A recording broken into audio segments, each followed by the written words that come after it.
رسول خدا صلی اللہ علیہ وآلہ وسلم نے بصرہ کے بادشاہ کے نام خط بھیجا اور اسے اسلام قبول کرنے کی دعوت دی۔ حارث بن عمیر یہ خط لے کر بصرہ کے بادشاہ کی طرف روانہ ہوئے۔ وہ جب راستے میں موطا کے مقام پر پہنچے تو شرجیل جو کہ بصرہ کا حاکم تھا اس نے حارث کا راستہ روک لیا۔ اسے گمان تھا کہ یہ رسول خدا کی طرف سے بھیجا گیا ہے، اس لیے اس سے پوچھا، گویا تمہیں محمد نے بھیجا ہے؟ حارث نے کہا، جی مجھے رسول خدا نے ہی بھیجا ہے۔ شرجیل نے حکم دیا کہ اسے قتل کر دیں۔ یہ پیغام لے جانے والا پہلا شخص تھا جسے قتل کیا گیا۔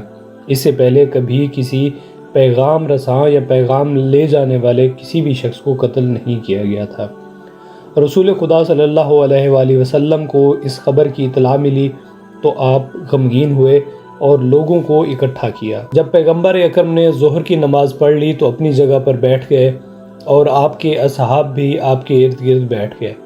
پیغمبر اکرم صلی اللہ علیہ وآلہ وسلم نے جعفر ابن ابی طالب، اس کے بعد زید بن حارثہ کلبی اور اس کے بعد عبداللہ بن رواحہ کو سپہ سالاری کے لیے منتخب کیا اور فرمایا کہ اگر عبداللہ بن رواحہ کو بھی نقصان پہنچ جائے تو مسلمان خود اپنے لیے سپہ سالار کا انتخاب کریں۔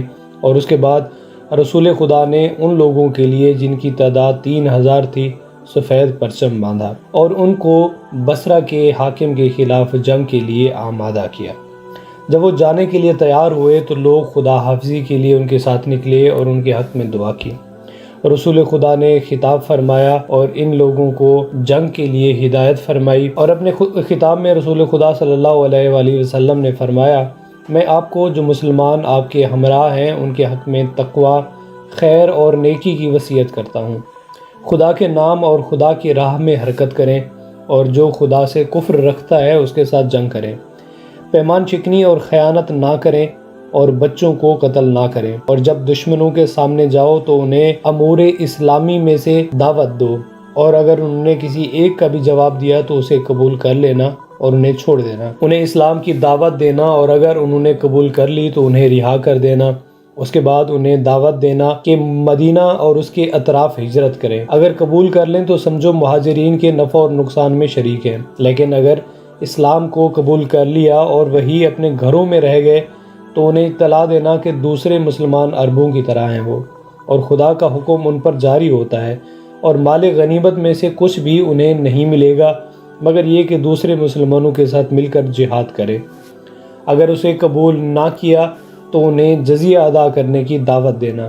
اسے قبول کر لیں تو انہیں رہا کر دینا، اور اگر اسے بھی قبول نہ کریں تو خدا سے مدد مانگنا اور ان کے ساتھ جنگ کرنا۔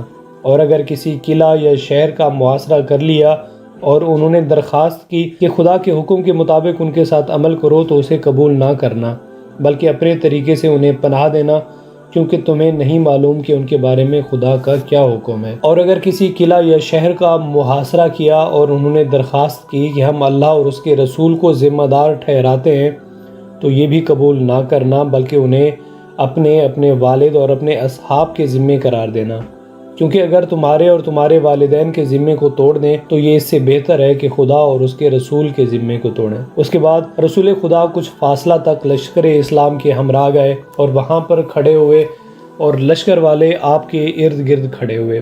آپ صلی اللہ علیہ وآلہ وسلم نے خطاب فرمایا، اللہ تعالیٰ کا نام لے کر حرکت کرو اور اپنے اور اللہ کے دشمنوں کے ساتھ جنگ کرو۔ وہاں پر کچھ ایسے افراد کو دیکھو گے جو اپنی عبادت گاہوں میں کھڑے عبادت کر رہے ہوں گے، ان کے مظاہم نہ ہونا، اور کچھ افراد کو دیکھو گے جن کے سر شیطان کی کمین گاہ ہیں، ایسے سروں کو تلوار کی مدد سے بدن سے جدا کر دینا۔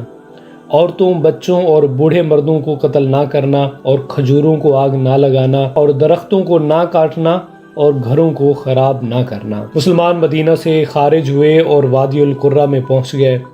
دشمن ان کی حرکت سے آگاہ ہو گئے تھے۔ موطا کا حاکم شرجیل جو کہ حارث کا قاتل تھا، اس نے اپنے بھائی سدوس کی سپہ سالاری میں لشکر کو مسلمانوں کے ساتھ جنگ کے لیے روانہ کیا۔ سدوس قتل ہو گیا۔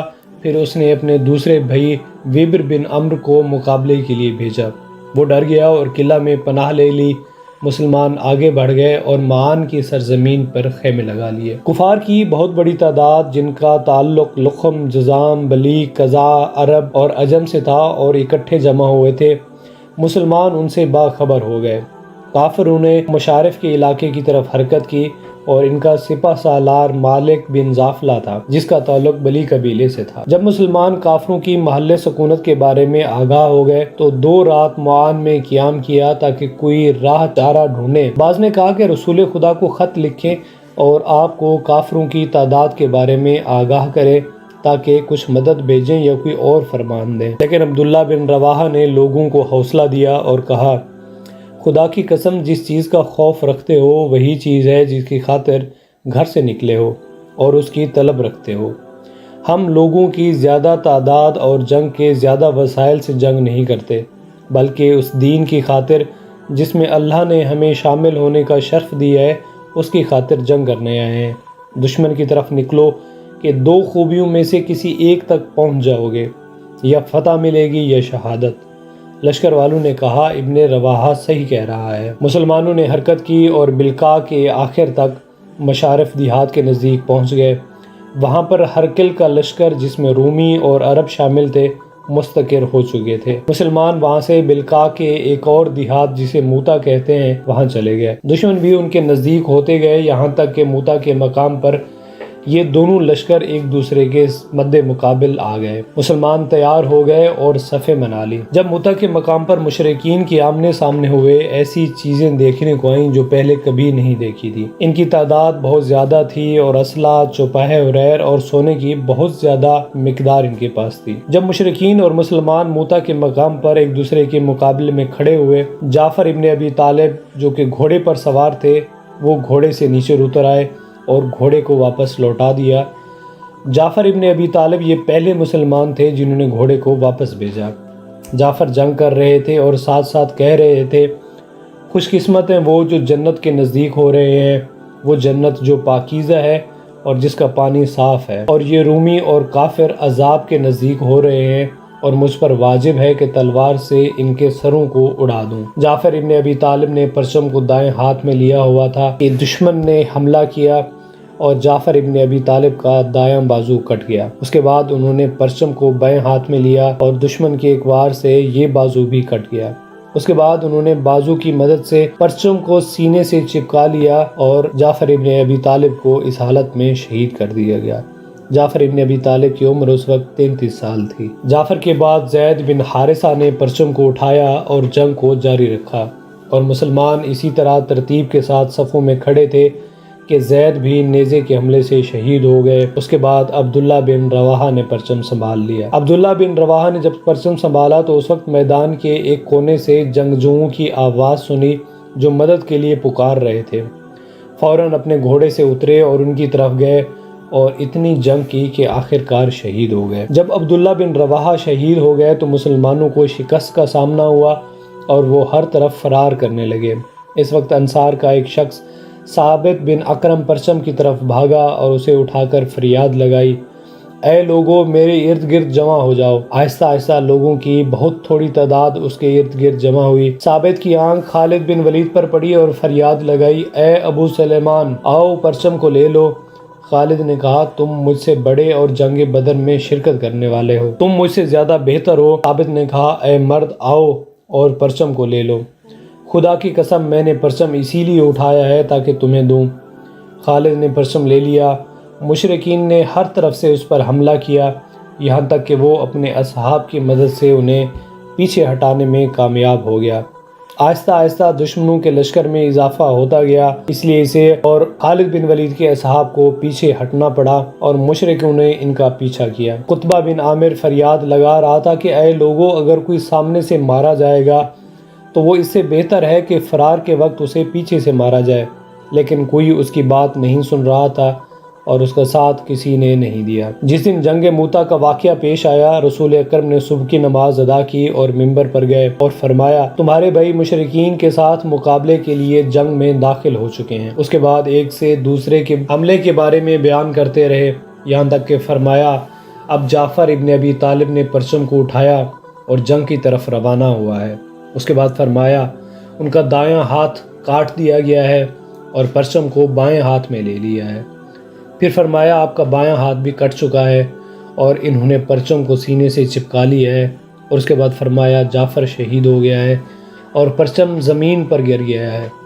پھر فرمایا پرچم کو عبداللہ بن رواحہ نے سنبھال لیا ہے۔ پھر فرمایا عبداللہ بن رواحہ کی شہادت ہو گئی اور پرچم کو خالد بن ولید نے اٹھا لیا ہے اور مسلمان واپس لوٹ آئے ہیں۔ خالد بن ولید نے شکست خوردہ افراد کے ہمراہ مدینے کی طرف حرکت کی۔ اہل مدینہ نے بہت بے روئی سے جنگ موتا سے واپس آنے والوں کا استقبال کیا، یہاں تک کہ ان میں سے بعض نے جب اپنے گھر کا دروازہ کھٹکھٹایا تو گھر والوں نے دروازہ نہیں کھولا اور کہا کہ آپ اپنے دوستوں اور اصحاب کے ہمراہ واپس لوٹ آئے ہو، اور جو رسول خدا کے اصحاب تھے وہ شرم سے اپنے دروازے پر بیٹھ گئے، اور حضور اکرم نے کچھ لوگوں کو ان کے پاس بھیجا اور پیغام دیا کہ تم لوگ خدا کی راہ میں واپس پلٹے ہو تاکہ دوبارہ دشمن پر حملہ کر سکو۔